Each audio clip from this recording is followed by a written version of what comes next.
Hey guys, what's up? Welcome back here to another edition of Advanced Bass Fishing, and really appreciate you guys taking some time to check today's video out. And thank each and every one of you guys that have subscribed to the channel, helping me get it off the ground. And if you haven't had a chance to subscribe yet, I'd invite you to do so to check out our weekly videos, putting one video a week out, sort of in a seminar format here. So guys, today we're going to be talking about, and this is going to be the most detailed flipping and pitching jig seminar that you've probably ever seen in your life. Today's episode is going to be entirely devoted to the jigs, how to set up the jigs. We're going to get into details of jig modifications and colors and weights and combinations that you use to flip and pitch with. Now, sort of probably the first part of the video here is going to be on the actual how I create my jigs and the best jigs for different water situations. And then the second part, we're going to get into where you want to actually use these jigs, flipping and pitching at, as far as exact scenarios. So this is going to be a very comprehensive flipping and pitching video, specifically with jigs, not with soft plastics. Now, we're going to do other jig videos, guys. We're going to be doing, we'll have one devoted to football head, finesse jigs, swim jigs, but today's episode is straight flipping and pitching here. So this is sort of my baby right here. I love flipping and pitching jigs. As far as the two techniques that I love more than anything, is probably a jerk bait and flipping and pitching a jig. I'd probably rate the flipping and the pitching a jig a little bit above the jerk bait, simply because I've had so much tournament success on it. I'm guessing probably over half of the tournaments in my entire fishing career that I've won or even come close to winning have been on a jig, flipping and pitching a jig. It's a good way to catch quality fish. How I got, started on it, my love for flipping and pitching jigs. I'll tell you a quick story before I get into the video here, guys. I started fishing the jig and pork frog back in the late 70s when it came out, because reading Bassmaster magazine back in the late 70s, all you heard about was the jig and pork frog. And at that time, there wasn't even any pitching and flipping. It's like people were just casting it. So I started using them and started going down to Table Rock Lake and just casting jig and pork frogs and catching fish. But it wasn't till 1983, I was watching a tournament weigh-in down at Grand Lake in Oklahoma. And I'd never pitched and flipped before. And the angler that won the tournament was an angler named Terry Thomas. He was very famous here in my part of Missouri, and he's won everything here.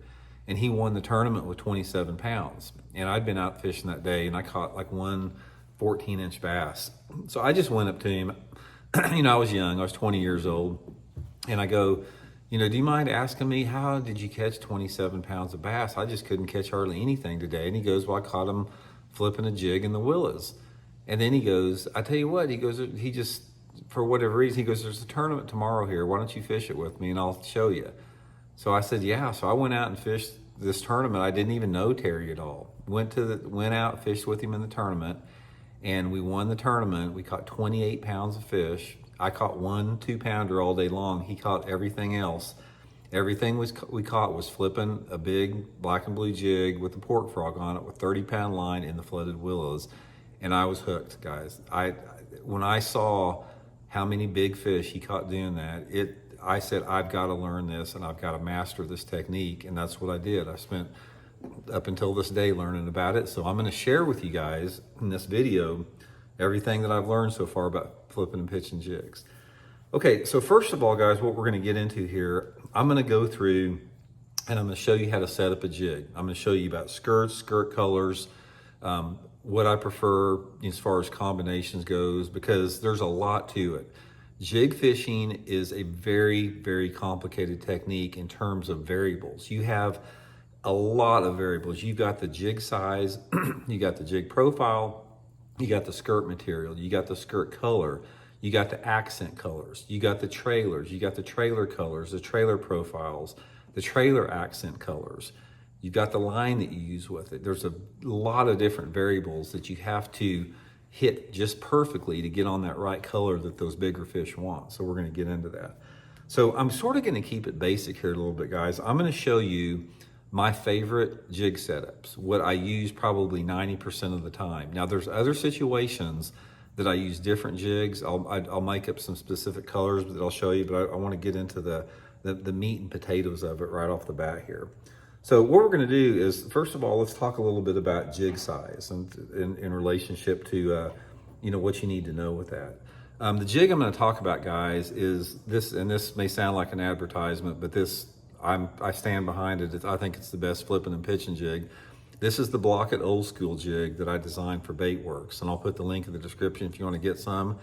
I have used every jig on the market forever, guys, and I finally, 2 years ago, I had a chance to design my own jig for Baitworks, and I took everything, and this is for flipping and pitching, everything that I knew and know about flipping and pitching jigs, and I designed a jig, specifically for that there.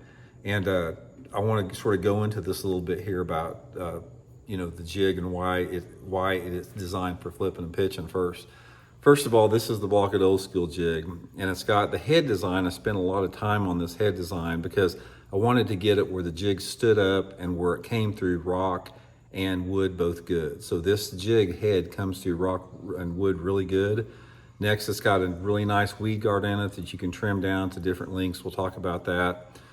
Very importantly, it's got a nice keeper on here that keeps your soft plastics on there. And it's got a short shank 4/0 flipping hook in it. And I really like the short shank. The short shank allows you to do more with the jig. It gives it a better profile. And overall, it's just a really good setup. But the most important thing about it is the skirt material. This is living rubber, guys. This is not silicone. And it's very, very difficult to find living rubber. Now, the advantages of living rubber is you got a different look in the water. It almost puts out a glow. It's got different action than the silicone skirts. I do use silicone at times. We'll talk about here a little bit later. But guys, there's something about a live rubber skirt that the big fish just like better than silicone. It's just more natural in the water.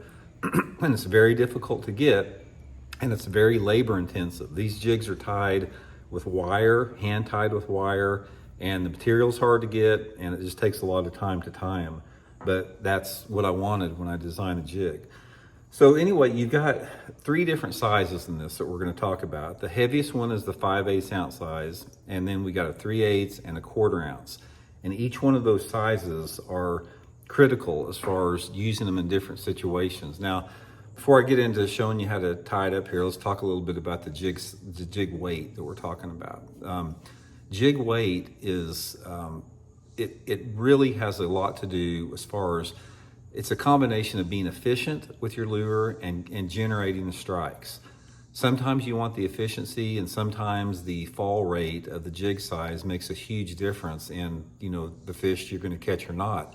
And the thing about jig size, guys, is don't equate jig size with fish size. If I use a heavier jig, like the 5/8 ounce model here, if I use the heavier one here, let me find the 5/8 ounce here. Yeah, if I use the 5/8 ounce head or the 1/4 ounce head, I'm not necessarily fishing for smaller fish with the 1/4 ounce. I'm always fishing for the bigger fish. It's just a different fall rate. But first of all, when you're talking about efficiency, one of the times that you want to use a heavier jig is if you're trying to penetrate some thicker cover. Now, that thicker cover could be flooded bushes, it could be grass, it could be whatever cover that you have, flooded trees in the most part. And a lot of times you have to have that heavier jig to actually get the penetration, to get the bait down, without having to fight it through the branches and all that type of stuff. That's one situation. Next situation is if it's extremely windy out. Sometimes if it's really windy, you'll have to go to a heavier jig so your jig doesn't float off to the side a little bit.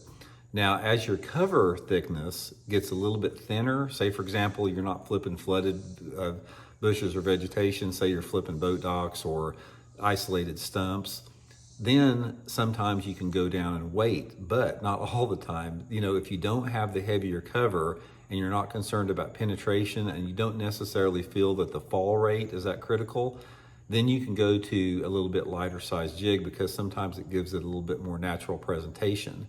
And the water depth also has a little bit of play in it, but everything's a paradox here because let me explain what I'm talking about here. The water depth has a little bit to play because sometimes if you're flipping deeper cover, you'll want that heavier jig to get it down deeper. Also, sometimes if you're fishing clear water, you want a heavier jig because You want that jig to fall fast to create a reaction strike. You don't want that fish to get a chance to look at it too good. And that's why sometimes in dirty water, you want to use a lighter jig simply because it gives the fish more time to locate that jig. It falls slower and they can get it a little bit easier. But that's not always the case, because sometimes all that stuff is thrown out the window by water temperature variations. Let's say, for example, you're fishing some isolated stumps that are in 2 foot of water and the water temperature is 45 degrees and you have that much visibility. In a situation like that with the colder water, where the metabolism of the fish are going to be a little bit colder, that's when you want a light jig. That's when you maybe want a 1/4 ounce jig to pitch that jig up next to the stump and you get a nice slow fall on it like that. But if you're fishing that same 2 foot stump and the water temperature is 90 degrees and you still have that same visibility, you may never get a bite on a light jig. You may have to go to the heavier jig, the 5/8 ounce jig, to get that faster fall, to get a reaction strike. So there's not any one rule as far as I can tell you one scenario, and there's always an opposite to that based upon the conditions. Those conditions can be water temperature, water clarity, sunlight condition, how bright it is out there, the light intensity, the mood and the personality of the fish, the wind, everything like that. The current is another factor. So all that stuff makes a determining factor in choosing the jig size that you want to use. But you sort of have to have a foundation somewhere. You got to start out, with a foundational approach. I tell you one thing about jig size, guys, right off the bat. In the 3 sizes, the 5/8 ounce, the 3/8, and the 1/4 ounce, the one that I probably use the least is the 3/8 ounce, and that is the most popular. Most people use the 3/8 ounce jig. But one of the reasons I don't use a 3/8 ounce jig is so many people use a 3/8 ounce jig. I've always found out that by going to a little bit heavier jig than most people are using, or a lighter jig, it just gets me more bites. Also, on top of that, which we'll get into a second here, the skirt density that you have, as far as how many skirt layers that are in your jig, and the trailer type is also going to affect the fall rate. I mean, some jig trailers pull a lot more water and they're going to fall, make the jig fall slower. That's a factor. And also line size. Line size, the heavier line, the slower it's going to fall. Vice versa, the lighter line, the faster the jig is going to fall. So lots of different variables out there. But without to confuse you, because, you might say, well, after what you just said, Randy, I don't know what to do. You just confused me out there.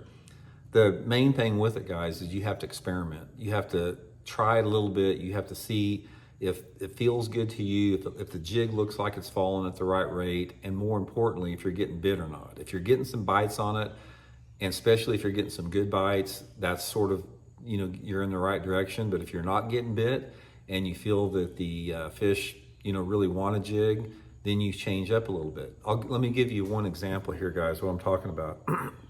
I was fishing a tournament at the Chaffalay Basin in Louisiana, FLW tournament. And I wound up finishing in the top 10 in this tournament. And there was a ton of cypress trees and lay down wood and dirty water in this tournament, which was, I was in heaven there. It was a jig fishing heaven. In February, water was cold. And when I went out and practiced, I didn't have anything on the rod deck except jigs. I had 3 flipping sticks with 3 jigs, and I was going to figure them out on a jig. I knew they were going to bite it without a doubt in my mind. So anyway, I got fishing, flipping these cypress and stumps and everything like that, and I started out with the 3/8 ounce jig and couldn't get any bites. Water visibility was pretty dirty. It was probably 6 to 8 inches of visibility like that. So anyway, I mixed up a little bit, changed trailers up, switched up down to a 1/4 ounce size. Didn't do any good on that, on 1/4 ounce. So it's still falling pretty slow. And then I started looking at everything around me as far as how shallow the cover was and the way the water looked and the way the jig looked falling in the water.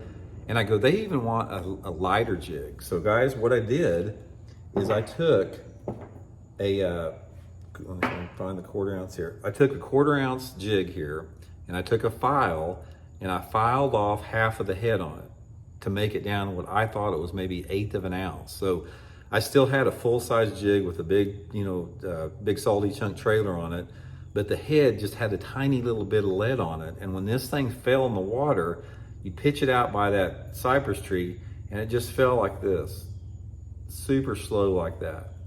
Guys, that was the key. They started gobbling that thing up, and I wound up finishing in the top 10 of the tournament. So that's a prime example is what I'm talking about, is the importance of jig size with that. Okay, next to this, let's talk a little bit about, let's get into colors and trailers and everything as far as mixing and matching with here. First of all, let's go into the jig colors. I'm gonna go over through my basic colors here that I like, and then we'll get into the trailers. My number one favorite color, guys, is the black with the blue tinsel. Black with the blue tinsel is probably my favorite flipping jig if I do have the right water clarity. In order for the black to blue tinsel to work good, you really need water visibilities of pretty much less than 15 or 18 inches. Ideally, I like 6 to 12 inches of visibility for a black and blue jig. And then I'll match it up with the trailers. I'm talking here a little bit more. But the time of year doesn't really make much difference. It's all about water visibility. So the black and blue jig is going to be for 6 to 12 inches of or 6 to 18 inches of visibility in that range. The next color that I like, which a lot of people don't fish anymore, that's still one of my favorites, is a black and chartreuse, guys. Now, black and chartreuse, you can put a variety of trailers on this, which we'll get into in a second. Black and chartreuse, you may think that the chartreuse makes it a good dirty water color, which it does. It works good in dirty water, but this will also work good in a little bit cleaner water, like water clarities down to 2 feet, if you have the right trailer on it, which we'll talk about. So the black and chartreuse works good.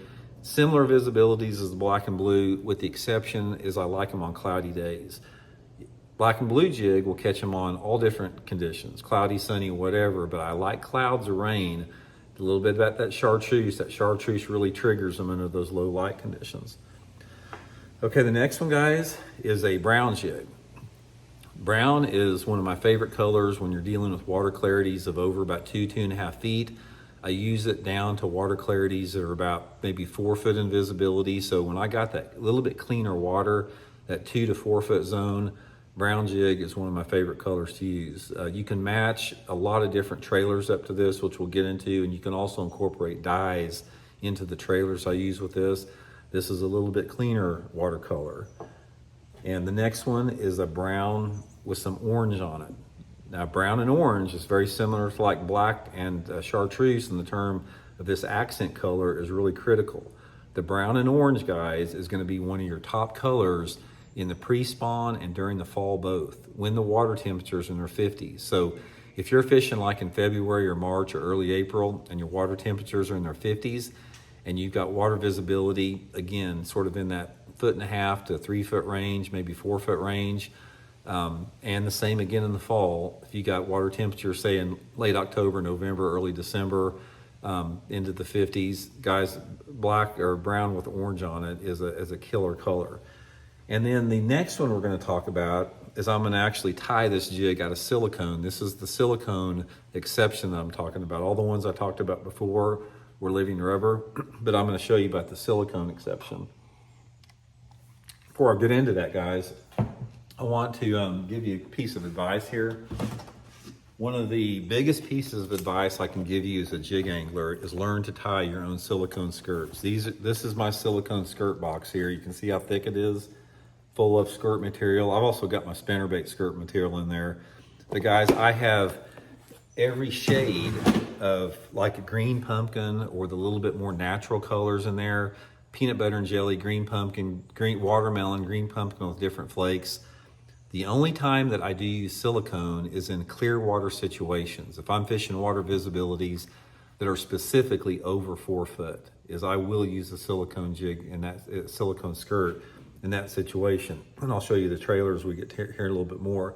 So let me show you how to tie one here. And hold on just 1 second, because I dropped my jig on the floor that I'm gonna tie this with, and I gotta dig in there and find it. I'll be right back. Okay guys, I'm back. Got everything lined out here. First I'm gonna show you guys what the Block It Old School jig looks like without a skirt on it before I tie the silicone on it. That gives you a good representation here. And finally, like I said, we're talking about my final color, the green pumpkins. This is sort of what I like to tie up. This is a green pumpkin silicone strand here. This is another variation. Any tackle store, guys, will have 20 or 30 different green pumpkin variations, and there's not like one that works really that much better than another. Just put together some that you look good, that you think looks good. It's basically just as long as you got some variation of green pumpkin and watermelon, you can't go wrong with it. But I like to use 3 skirt strands. So I'll take the first one, and then I'll take the accent color here, and I'll put it, you know, next to it. And then I'll take the third one, which is the same as color as the first one, and I'll put it on the outside. So I've got the accent color sandwiched in between the other two. And I feel by doing this, it gives the jig a lot more, sort of more of a natural look. You know, it just looks a little bit better in the water. The next thing, guys, we got our skirt pliers here. All the skirt pliers and the rings that you see here, you can get all this stuff at any tackle store that carries this. Baitworks has got them too. I'll put that link in the description. And then open up your ring like this and carefully insert the 3 strands into it like that. It helps if you wear reading glasses, especially if you're my age, but even if you're not, it really helps because this is some pretty fine you know, work to do here. And sometimes you really have to get this thing just right to get it through there. So pulling it through there, and guys, when you pull it through, don't pull it through halfway. When you pull it through, only pull it through about 1/4 of a way, and I'll show you why.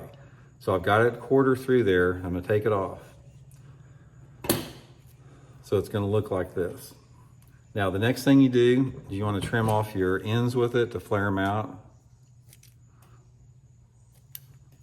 Both ends. Sometimes you'll have to pick a few apart. And the reason that you want it not the same like that, the reason you don't want it in the middle, is when you put the skirt on the jig, it's going to hang naturally. So what you want to do is come in on the long side. So flip it over like this, and make sure you create a hole where you don't pinch any of the fibers together like that, and put the jig head in through the long side, and then just carefully work it up on the head like this. And once you get it on there, take a look at it and spread them all apart. This is how you tie a jig skirt. And some of the fibers may be standing together. Doesn't that look good? And here's the cool thing about it, guys. With the different skirt colors, like I said, you can mix and match them, and you can come up with some really good, unique colors. And another thing about tying your own jig colors, guys, it gives you a lot of confidence knowing that this color is not available to everybody. One of the things about the standard colors that you have in bass fishing is a lot of people use them, especially if they're for sale at those big box store chains like Bass Pro. But creating your own colors is a big thing. So this is my Clearwater deal. So just to reiterate, guys, real quick, you know, water visibility, you know, 6 to 15 inches black and blue, similar conditions or similar water clarities for the black and chartreuse, except for cloudy skies, brown living rubber, and a little bit cleaner water up to 4 feet. And then anything over 4 foot visibility, the silicone green pumpkin there. So that's the color. Okay, next let's get into trailers a little bit. I'm going to show you guys the trailers that I prefer. I'm going to talk about when I prefer them, and then I'm going to talk a little bit about how to get some accent colors on them, because putting accent colors on a jig trailer is really, really critical. So right off the bat, there's 2 different types of trailers that you're going to use. You've got your chunk style trailer. This is the Zoom Big Salty Chunk. And then you got your curly leg trailers. This is the Magnum Speed Crawl by Zoom. These are the 2 things. I'm going to tell you guys something right now about flipping and pitching jigs. Is the most anglers that are younger, the newer anglers that have started flipping and pitching jigs later on in the evolution of bass fishing, they use these curly tail trailers like the Rage Crawl and that type of stuff. Guys, in my opinion, these are very situational. I rarely use a curly tail trailer like this when I'm flipping and pitching. I'll talk about the situation I do. Most of the time, I'm using a chunk trailer like this Big Salty Chunk or the Zoom Super Chunk. Most of your hardcore expert flippers prefer this type of a chunk in there. I don't know what it is about it. It gives the bait a different look. It gives the bait a different fall. When you're using a chunk type trailer, you don't have the resistance of the legs flapping, so the jig will fall a little bit faster. But I just like the way it looks in the water better, because when you're working a chunk type trailer to the water, you know, you've got this trailer going like this a little bit, and the other you have a flapping tail. And they can react to that sometimes. It's not like that it doesn't work, but most of the time when I'm using a flapping tail, I'm using it on a swim jig, not a flipping and pitching jig. But anyway, my setups are basically like this. If I'm fishing a black and blue jig, oh, and one thing I did forget, guys, I forgot the 1 ounce jig as far as pitching this. It's part of being 61 years old. This is the 1 ounce model right here. And the only time that I use the 1 ounce model is for flipping and pitching thick grass, and also for flipping super, super thick, deep flooded cover. So 1 ounce jig is another jig color you can add to your arsenal there. Actually, we don't make one. The Blockhead Old School doesn't come in an ounce yet. We're working on one. We don't have it, but the one that I use quite a bit is either this Lunker Lure or the Hack Attack 1 ounce jig.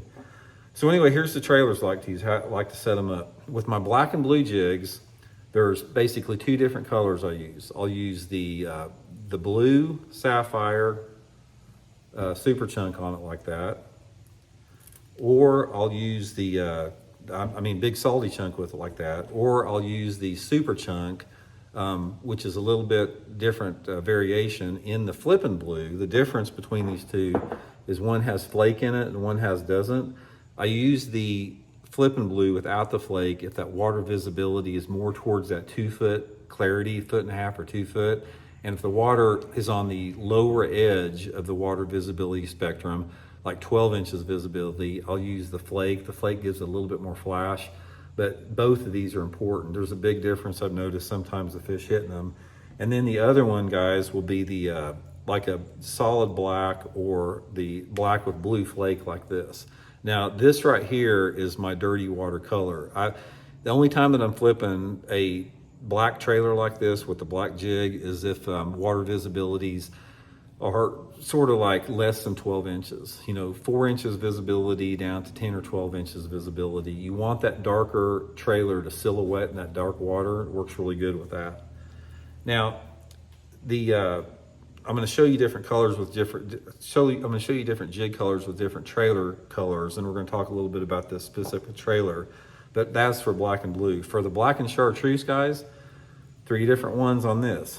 I'll use, again, the black and blue in super dirty water. If that water visibility, again, is really, really dirty and it's raining out or low light conditions, I'll patch it or pair it up with the black.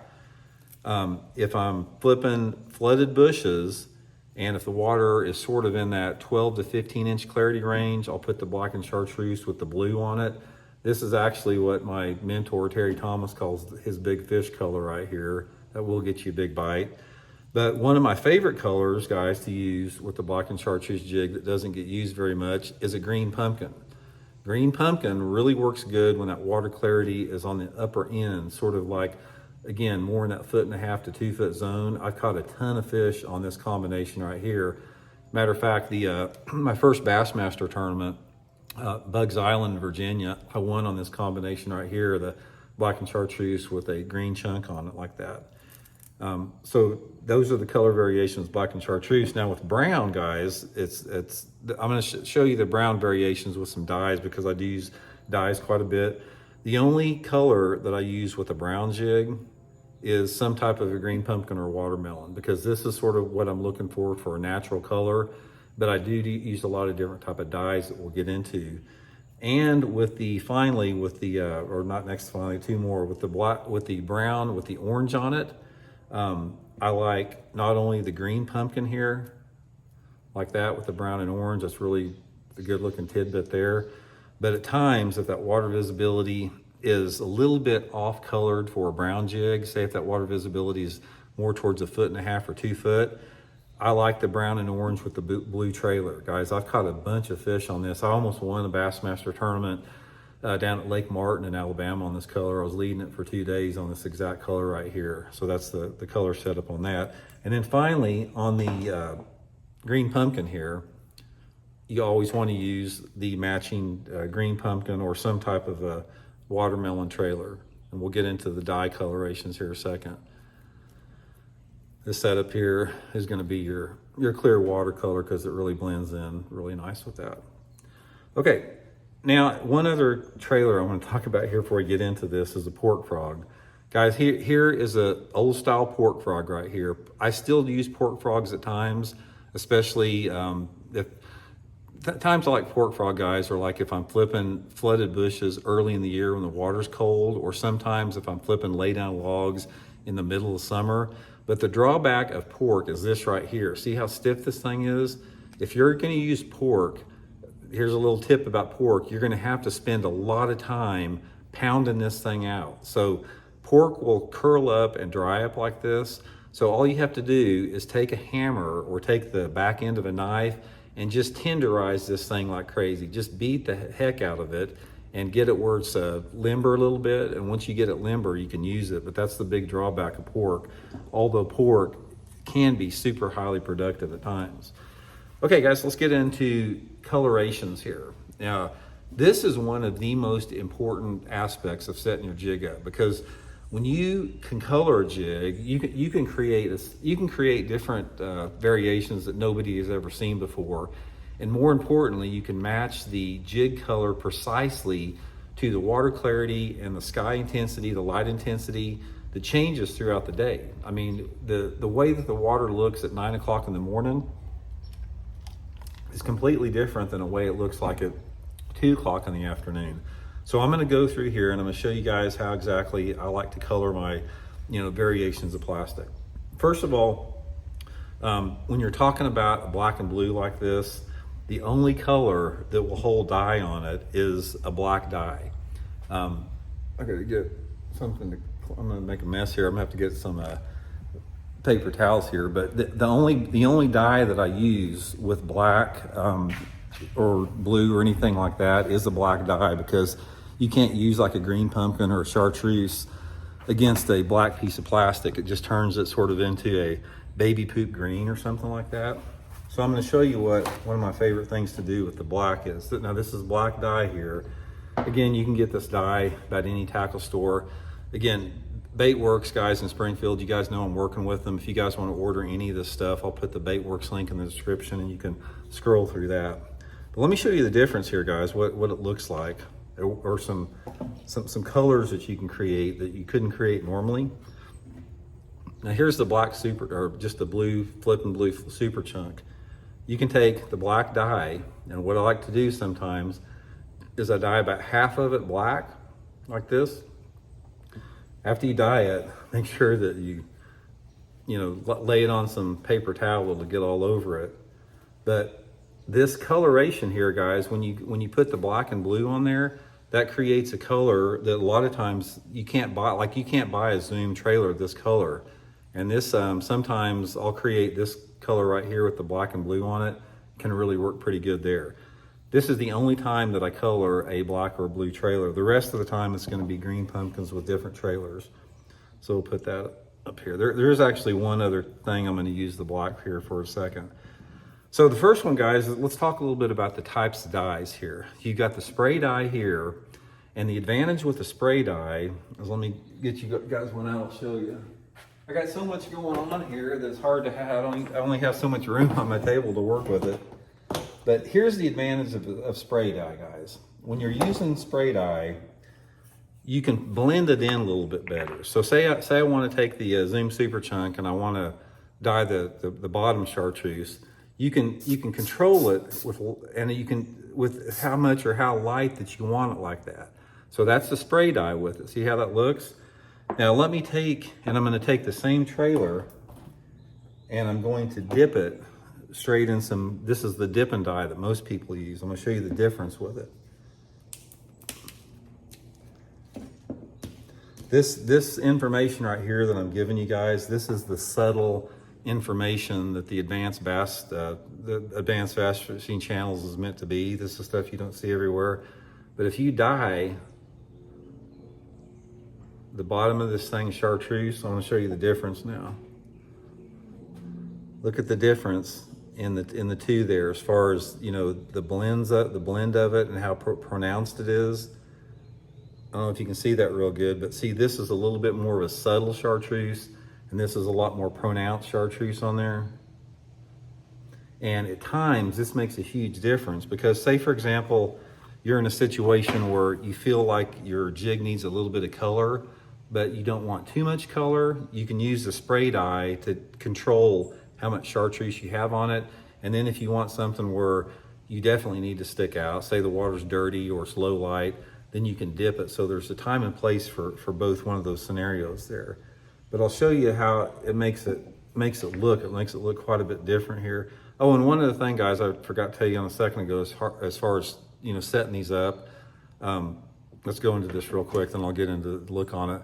First of all, when you're attaching a chunk trailer like this, always come in at a 45-degree angle and cut off part of that meat on there. Because what happens is when you hook it like a chunk trailer, and if you cut part of that meat off of there, there's less plastic to get in the way of the hook there. So in other words, what I'm saying is don't, see how much thicker that is? Don't hook it without trimming it off, because you got a lot more plastic in the way of the hook there. So anyway, back to rigging them here. Here's the difference in the rigging here. Notice how much longer this is here, and I've got two of them rigged up here. For example, right here, this is a good example. This is one that's hooked like a chunk style. This is the exact same jig that's had the skirt trimmed on it, but it's got I threaded it on within there. You can see how much smaller the profile is. So depending upon the profile, and we'll talk about that in a second, is how you hook it on there. So anyway, black and chartreuse there. Next one, guys, we'll talk about, which is one of my favorites, is the green pumpkin with the orange on it. Now, I've got the dyes, the pins and everything. I've just got this stuff out just for the sake of this.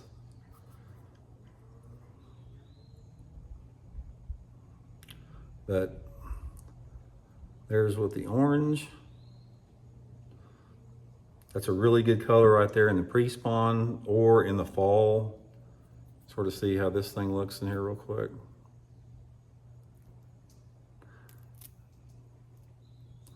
Nice little coloration on it like that.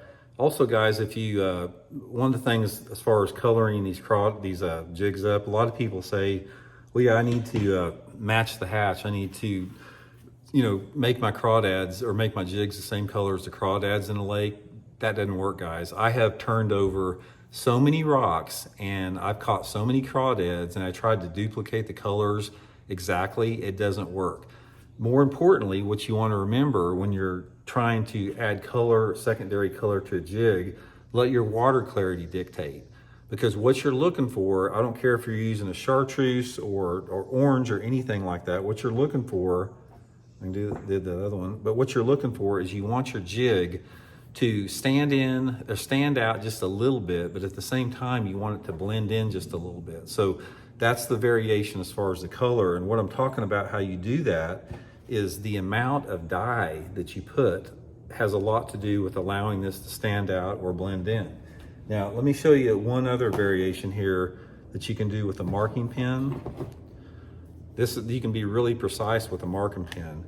Sometimes with a marking pen, guys, if you want to be real precise, you can put just a little bit of puff on the very, very ends of the tails here.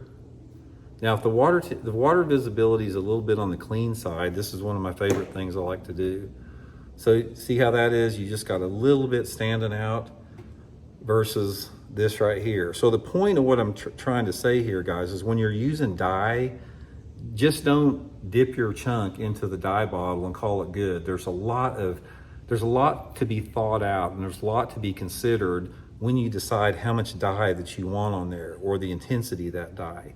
So again, let the water clarity and sky conditions, time of day dictate that. So that's going to be a big deal with the colors on that. So anyway, I'm going to clean this mess up a little bit here, then we're going to get back into it. I'm going to take a drink here, let you guys take a little break here. We'll be right back. Okay, guys, we're back. We're going to talk a little bit more here about the exact when you want to use certain jig trailers, and then I'm going to get into the equipment like the rod and reels and line. And then finally, we're going to finish up with the, as far as where you need to do this, different type of tips and advice on how to put action on your jig. So we'll get into that here. So real quick here, guys, we'll get back to as far as the jig trailers that I use, how I make that determination. A lot of this is experimentation again, but for the most part, like I said, if I'm flipping and pitching, just average everyday flipping and pitching around, whatever cover, I'm using the big salty chunk or the super chunk right here for the most part. And most of the time when I'm rigging it, I got it rigged two different ways as far as if I'm using the super chunk like this.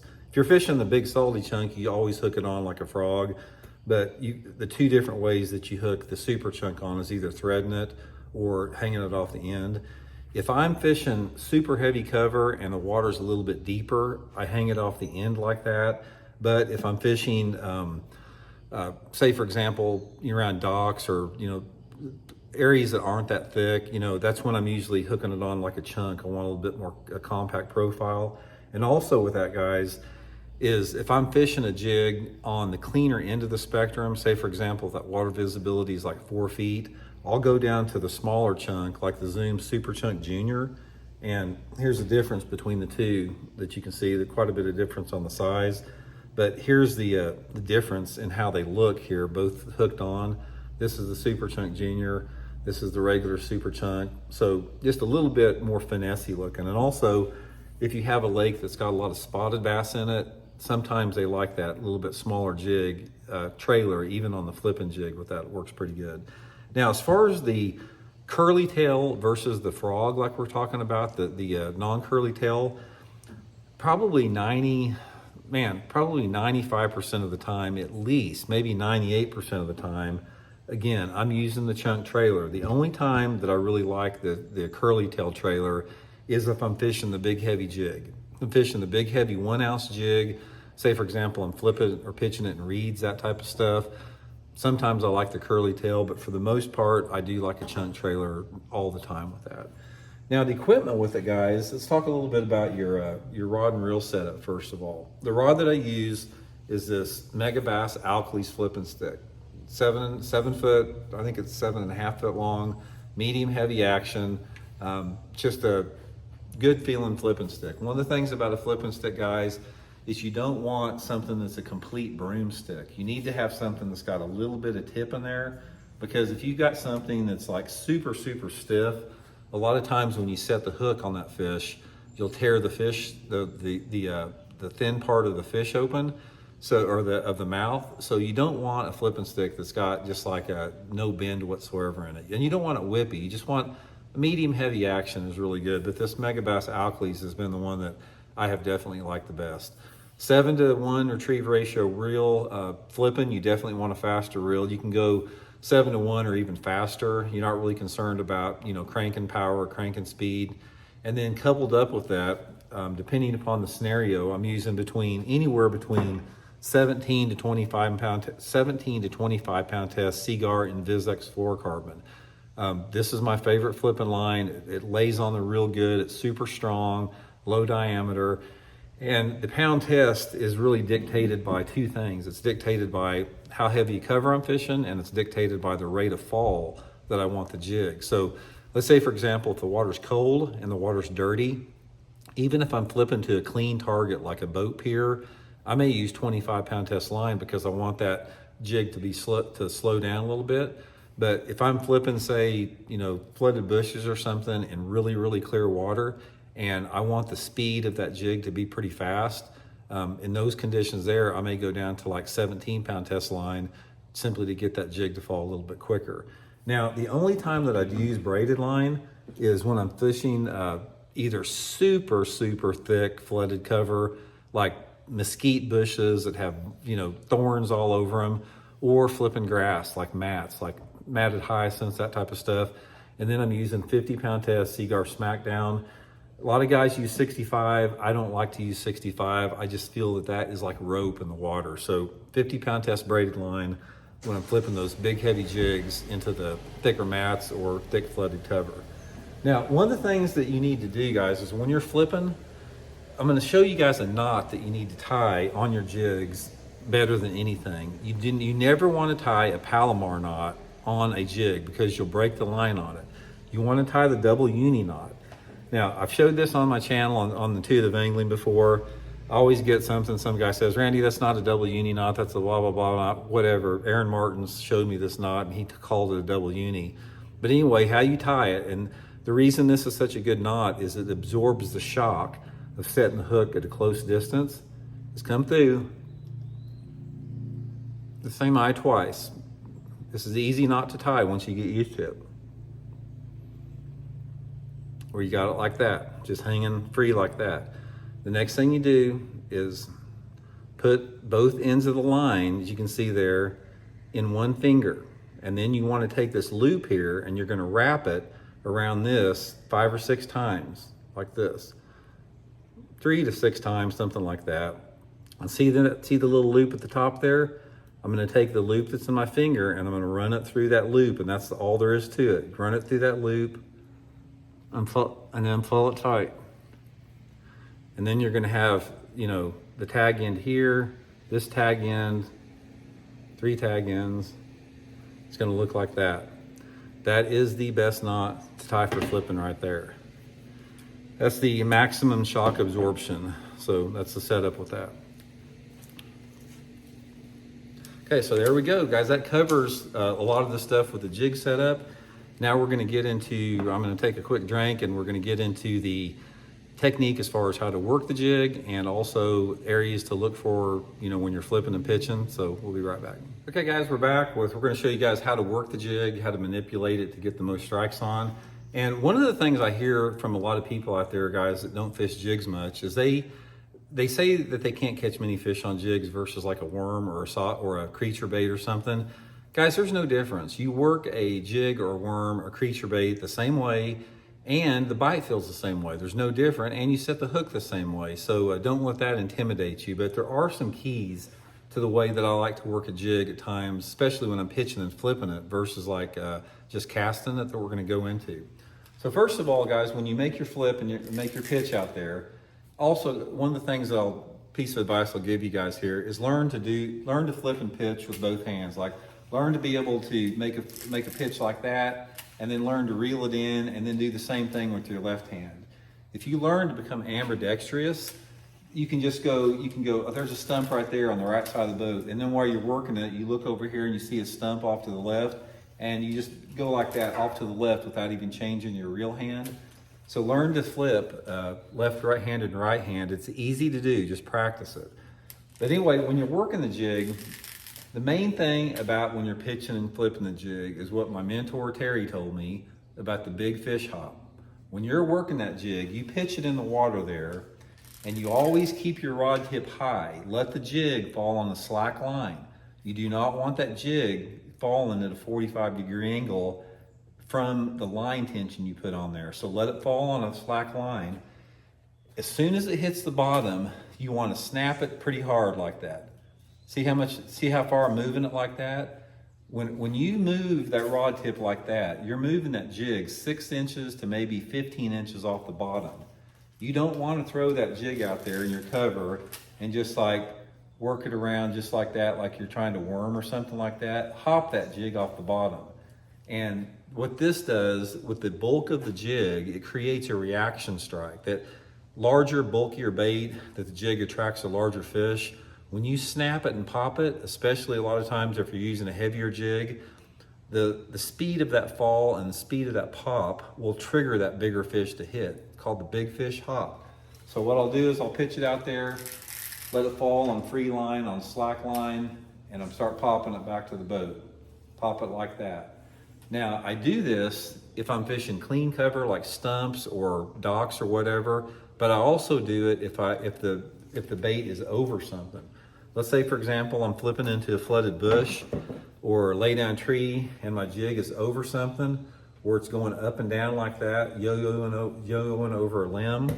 The same thing, guys, is I'll pitch it out there, let it hit the bottom, let it yo-yo down, and I'll just pop it up like that. Pop it up like that.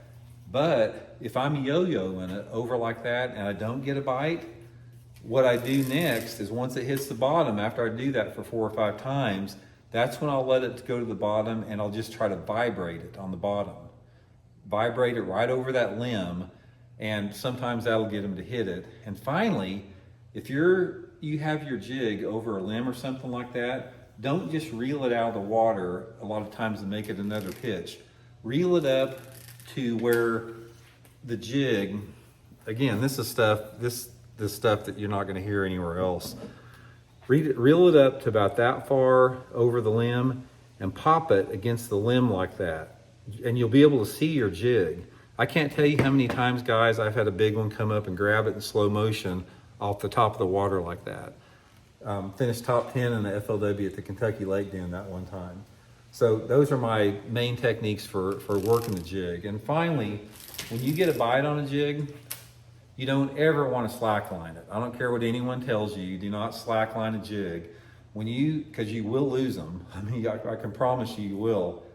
When you get a bite on a jig, number one, don't get in a big hurry. The fish, if it's a good fish, it's not going to drop your jig. Don't feel like, oh, there he is, I got to jack him right off the bat. If you're working your bait here, or you're popping it, and all of a sudden, there's a strike.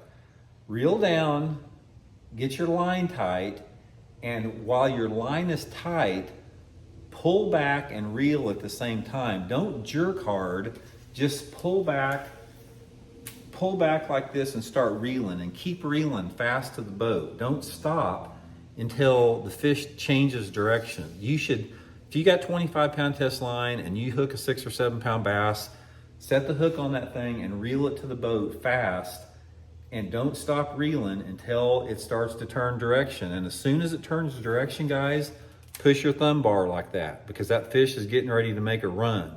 And if you push your thumb bar like that, you can let that tension out as much as you want and let the fish have that line, because normally you have your drag too light when you're flipping, too heavy when you're flipping, and you'll never use your drag because it's too tight. So make sure that you fight that fish with your thumb bar pushed in. And only time that you want to move the fish is towards you. You don't ever want to counter the fish. In other words, if you're if that fish is coming to you real quick to the boat and all of a sudden it swims past by the boat, don't try to reverse it. Don't try to like come back the other way. You're gonna pivot that hook and lose it. What you wanna do is if that fish is coming this way, you go that way. You go around the boat with the fish. I don't care if it goes all the way around the boat. Keep that fish coming forward in the same direction all the time. Never reverse the angle, because you're gonna lose it with that. So those are some keys to fighting the fish. And now we're gonna get into areas real quick. Okay guys, today we're gonna wrap up the seminar. We're gonna be talking about areas, the type of areas that you need to look for to pitch and flip as far as gonna be best with that. Now, a lot of this, again, it depends on the lake that you're at, the type of cover that you're fishing, because if you live on Lake Okeechobee in Florida, some of the stuff I tell you here is not going to be applicable. And if you live at Sam Rayburn Lake, some of the stuff's not going to be applicable if you live up on Lake Champlain. But nevertheless, there's going to be some crossovers that you guys can definitely get a feel for this. First of all, you don't necessarily have to have dirty water to catch them pitching and flipping. A lot of people have this mentality that flipping and pitching is a dirty water technique, and it is a good dirty water technique. But guys, I've caught tons of bass flipping, like in Bull Shoals Lake in Arkansas here, where you had 20 foot of visibility. The deeper the cover is, if you got flooded cover, and this is almost exclusively with flooded cover, but if you've got flooded cover, like bushes or trees or something like that, or even deep grass, like if you've got a lake that has clear water and deep standing hydrilla, you can still catch them flipping and pitching with that. You can still catch them real close doing that. So if you've got thick cover and clear water, you can definitely still catch them with that. What happens as your water clarity decreases and your cover decreases, that is when you need to be looking for those shallow targets into off-colored water. So it's all relative to that. So for example, I may catch some fish flipping a jig in a flooded willow tree in Bull Shoals Lake say the water's flooded 25 foot high and the water visibility is 15 or 20 foot clarity. I may catch some fish flipping that. Then I may catch some fish flipping a jig around a boat dock, say on the lower end of Lake Chickamauga, where the water visibility is 4 foot and I'm flipping next to a boat pier. And then I might, catch one flipping a stump in 12 inches of water on the Arkansas River. So the type of cover that you're fishing is all relative to where you're at, but don't get locked into you have to have a certain water visibility. Ideally, when I'm pitching and flipping, there's two different scenarios that I like to pitch and flip. I either like to flip and pitch some type of shallow wood, like stumps or laydowns or docks, or flooded cover. That's my primary flipping deal. Now, grass is an exception because most lakes don't have grass in it, but if you're on a grass lake, you need to be flipping grass.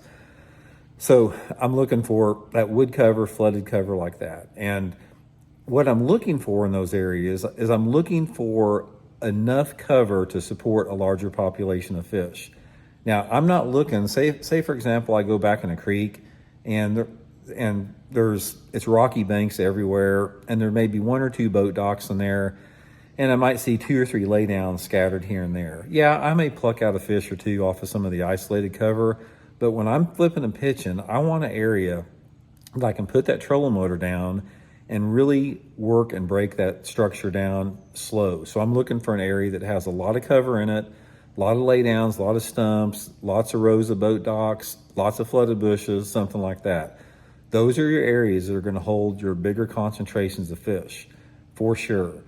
And also, when you get into an area that has a lot of cover in it, whether it be bushes or something like that, a lot of times you can isolate these areas to make them not quite so intimidating. Say, for example, if you're fishing a lake that's got thousands of flooded bushes in it, sometimes they're going to be in the back of the pocket. Sometimes they're going to be out on the points. Sometimes they're going to be in bushes that have green leaves on them. Sometimes they're going to be in the dead bushes. Sometimes they're going to be in, say you've got 3 or 4 different varieties of trees that are flooded. Sometimes one variety of tree will hold the fish.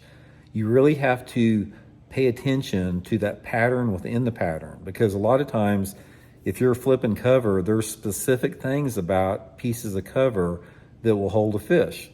Same as if you're flipping boat docks. You may have a lake that's full of boat docks, but the only ones that you can get bid on are the ones that's got 4 foot of water on the outside piling, or the ones that have 4 foot of water underneath the walkway. Try to identify the subtleties within the area that you're fishing, and that goes a long way with it. Next thing, guys, is once you determine where you think those fish are at, you have got to be stealthy and efficient on your trolling motor. And when I'm talking about stealthy and efficient, I don't mean like working at a snail's pace. You have to work at the right pace based upon the cover. If you're fishing a row of super thick bushes, you can't slop through there or you're going to miss something. But if you're pitching isolated stumps, you can dial up that trolling motor and work a little bit faster. The thickness of the cover is going to dictate the pace that you can fish in. But guys, the most important thing, if I could leave you guys with the most important thing that will get you more flipping and pitching bites, is you have got, and this is I'm gonna end the video with this.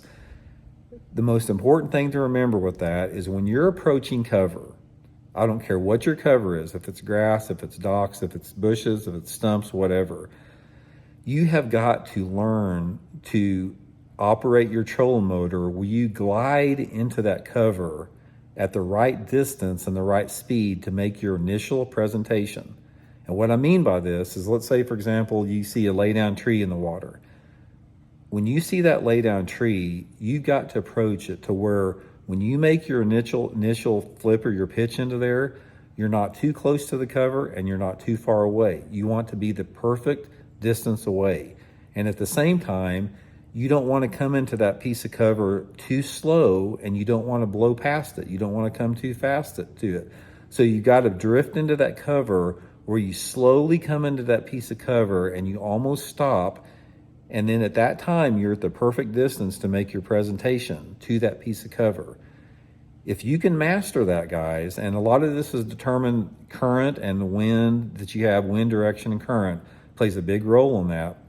But if you can master that and come into that piece of cover quiet, your odds of getting bit go up 100%. If you come into a piece of cover with your trolling motor whirling and you come up too hot and you get too close to that piece of cover, or if you're too far away from it and you can't make your accurate presentation, you've reduced your odds of catching fish tremendously. So much about pitching and flipping, guys, is the technique. Spend some time practicing, get good at flipping and pitching, spend a lot of time on your trolling motor, getting good on your trolling motor.